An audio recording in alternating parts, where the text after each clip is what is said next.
क्षेत्र ज्योतिबा डोंगर येथे निर्माण सामाजिक संस्था कोडोली यांच्यामार्फत आज सोमवार दिनांक 24 फेब्रुवारी 2026 रोजी महिलांच्यासाठी हळदी कुंकवाच्या कार्यक्रमाचे आयोजन करण्यात आले।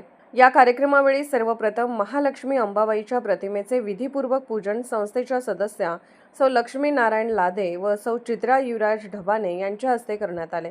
त्यानंतर संस्थेचे संस्थापक अध्यक्ष माननीय श्री जयदीप पाटील साहेब यांचा सत्कार गावातील प्रतिष्ठित नागरिक उद्योजक श्री मारुती डबाने यांच्या हस्ते शाल व श्रीफळ देऊन करण्यात आला।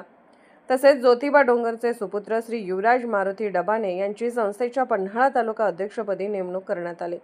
यावेळी संस्थेचे कार्य व उद्दिष्टे सांगताना संस्थापक श्री जयदीप पाटील यांनी सांगितले की निर्माण सामाजिक संस्था ही पूर्णपणे राजकारण विरहित संस्था असून या संस्थेचा उद्देश दिव्यांग योजना, विधवा पेन्शन योजना, बांधकाम कामगार योजना यासारख्या योजनांचा लाभ प्रत्येक गरजू व्यक्तीपर्यंत पोहोचवणे तसेच महिला सबलीकरणाअंतर्गत प्रत्येक महिलांना घर बसल्या काम मिळवून देणे। या अंतर्गत लवकरच महिलांसाठी ज्योतिबा डोंगर येथे नारळाच्या शेंडीपासून काथ्या, पायपुसण्या यासारखे अनेक उत्पादन तयार करण्यासाठी मशीन उपलब्ध करून देणार असल्याचे श्री पाटील यांनी सांगितले। कार्यक्रमाचे सूत्रसंचालन श्री संदीप भंडारी यांनी केले। या कार्यक्रमासाठी संस्थेचे पदाधिकारी, ग्रामस्थ व महिला वर्ग मोठ्या संख्येने उपस्थित होता। अनिल सांगळे, ज्योतिबा डोंगर।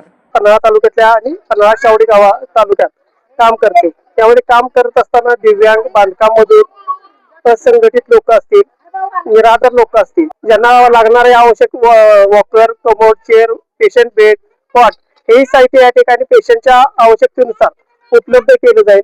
शासनाच्या विविध योजना, ज्या पेन्शन योजना असतील, निराधार योजना असतील किंवा महिला आर्थिक विकास महामंडळातून महिलांच्यासाठी एक लहानसा उद्योग या ठिकाणी त्यांच्या हाताला काम द्यायचं काम या ठिकाणी एक अभिवचन दिलं होतं। ते आम्ही पुढील 2 महिन्यात करणार असून जास्तीत जास्त महिलांना घरी बसून काम कसं मिळेल हे पाहिलं जाईल। मशीन इथंच प्रोडक्शन करून पायपुसणी किंवा त्याच्याबरोबरचे इतर साहित्य बनवण्याचा एक उपक्रम यावर्षी आम्ही हातात घेतोय आणि संस्थेच्या या अखंड वर्षातलं ज्योतिबावर जास्तीत जास्त कसा रोजगार उपलब्ध करून द्यावा येईल आणि युरेजच्या माध्यमातून ज्योतिबा परिसरातल्या लोकांना जास्तीत जास्त सुविधा कशा पुरवता येतील हे या संस्थेचा उद्देश आहे।